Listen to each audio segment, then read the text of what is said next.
A pauta dos direitos da mulher sempre foi um tema prioritário nos meus mandatos de vereadora e deputada federal. Na Câmara Federal, junto com a bancada feminina, eu tive a oportunidade de construir. A bancada feminina é pequena, a representação das mulheres na Câmara Federal é muito pequena ainda, já que eu considero que a Câmara Federal consideramos que a Câmara Federal representa a população brasileira. Quando eu comecei no meu primeiro mandato de deputada, acho que éramos perto de 45 mulheres na Câmara em 513 deputados. Essa pauta, junto com as entidades feministas que faziam o trabalho conjunto conosco, com a bancada, e eu coordenei a bancada feminina por muitos anos na Câmara Federal, ocasionou que quando nós conseguimos, no Congresso Nacional, sensibilizar os deputados, os senadores, para os temas da mulher, principalmente no mês de março, a partir do 8 de março, nós construímos várias leis. A lei da violência doméstica. Não havia tipificação no Código Penal do que era violência doméstica. Antes, briga, violência, agressões contra as mulheres dentro do âmbito familiar eram tipificados como desinteligência. E aí nós construímos no Código Penal uma lei de minha autoria que tipificou o que é violência doméstica. São as formas de violência que acontecem com a mulher, a violência de gênero praticada por pessoas que são da sua convivência, da sua familiaridade, marido, ex-marido, companheiro, pais, pessoas da sua convivência. Então a tipificação no Código Penal de violência doméstica é uma lei que eu tenho muito orgulho de ter conseguido aprovar no Congresso Nacional antes da construção da Lei Maria da Penha. Coordenando a bancada feminina na Câmara Federal também, nós construímos uma lei muito importante no Brasil que ficou conhecida como a Lei da Mulher Honesta. O Código Penal brasileiro, desde a década de 40, tinha e ainda mantinha lá perto do ano 2000, 2003, que nós construímos essa lei, uma série de itens e pontos que eram absolutamente discriminatórios com relação à mulher. Por isso ficou conhecido como o nome a Lei da Mulher Honesta, porque lá tinha pontos da lei que só protegiam a mulher honesta. Sabe-se lá o que o legislador da década de 40 queria dizer com isso. Então as mulheres que não fossem consideradas honestas não eram protegidas pela lei. Ali também tinha a questão do adultério, que era só considerado para a mulher. A lei que anistiava o estuprador, que tirava a culpa e a pena do estuprador se a pessoa, a mulher, a menina estuprada se casasse ou ele se casasse com a mulher.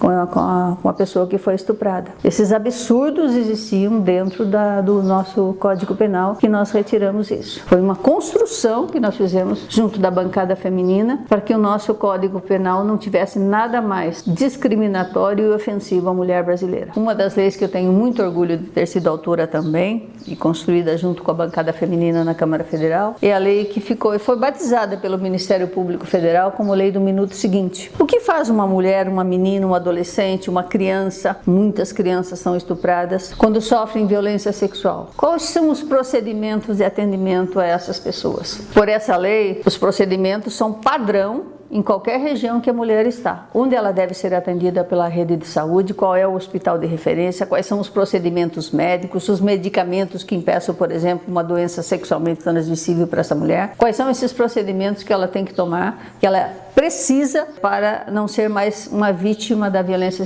sexual desatendida. Por isso que foi chamada Lei do Minuto Seguinte. E esses procedimentos têm que ser adotados em qualquer cidade. Qual é o hospital de referência? As autoridades policiais têm que tomar conhecimento. O estuprador tem que ser identificado e punido. A coleta do material tem que ser colhida em 72 horas, se houve estupro, para que a possível identificação do agressor. Então são procedimentos que estão dentro dessa lei que nós conseguimos aprovar na Câmara Federal e que hoje voltam à cena, porque o número de estupros no Brasil é um número horrível, escandaloso para as mulheres brasileiras, para a nossa realidade brasileira. Nesse conjunto de leis que eu trabalhei na Câmara Federal em defesa dos direitos da mulher, uma outra que causou grande polêmica, até pelo comportamento muitas vezes abusivo e abusado dos brasileiros com relação às mulheres, muitas vezes ofensivos e tomados como brincadeiras. É a lei que tipifica e criminaliza o assédio sexual no Brasil e que acontece principalmente no âmbito do trabalho com as mulheres. A lei também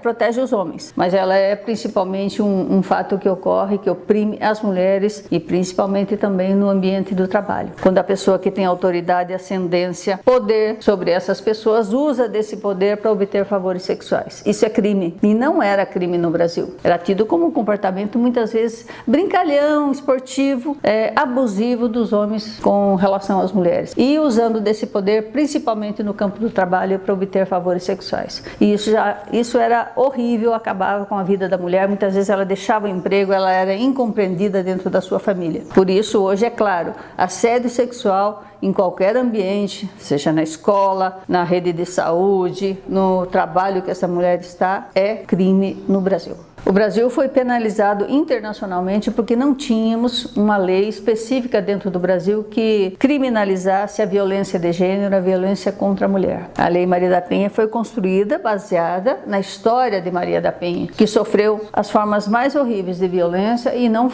ela não achou aqui a justiça dentro do aparato judicial brasileiro. O Brasil teve uma condenação simbólica na ONU porque nós não tínhamos uma lei específica, e eu tive muito orgulho de participar da comissão especial que criou a Lei Maria da Penha, a lei que tipifica todas as formas da violência de gênero contra a mulher e que hoje é uma das leis mais conhecidas no Brasil e é uma das melhores leis que combatem a violência de gênero contra a mulher no mundo.